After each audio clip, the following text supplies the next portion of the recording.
Hi, my name is Madeline Brooks and I live in Alaska, the last frontier. And so the following information that I will be presenting is from the Human Services Education website and the Counselor's Education website in regards to Alaska LPC requirements. So the basic training requirements for becoming an LPC in Alaska are pretty standard. You have to get your bachelor's in counseling or related fields such as psychology or human services or social work. And I got my degree in sociology with a minor in psychology, and so it fit.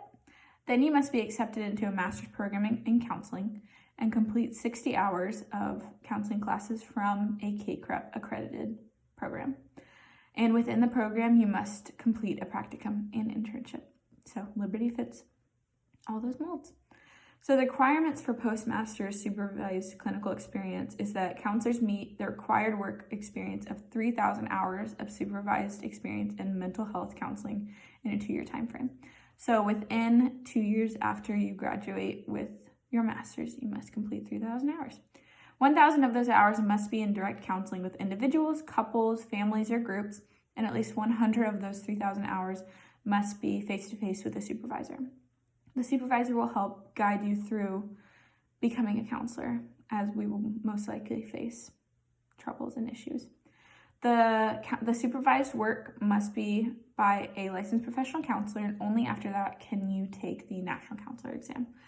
So the exam required is the National Counselor exam, which will be administered by the National Board of Certified Counselors.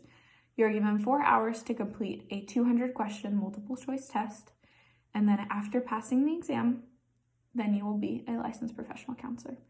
That is the licensure title in Alaska, and it is not tiered. So the scope of practice for counseling in Alaska is the application of principles, methods, or procedures of the counseling profession to diagnose or treat mental and emotional disorders.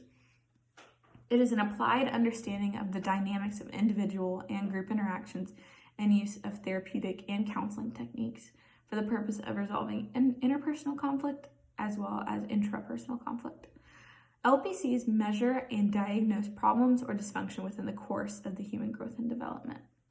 The only other thing that is needed after you meet the requirements to be an LPC in Alaska is a clean background check.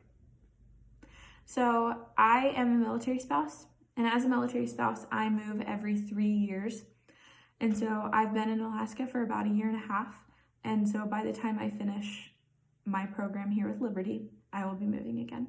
So as I am looking through licensures, I'm looking at possible states we could be in and seeing how that could compare to other states. So thank you. Have a good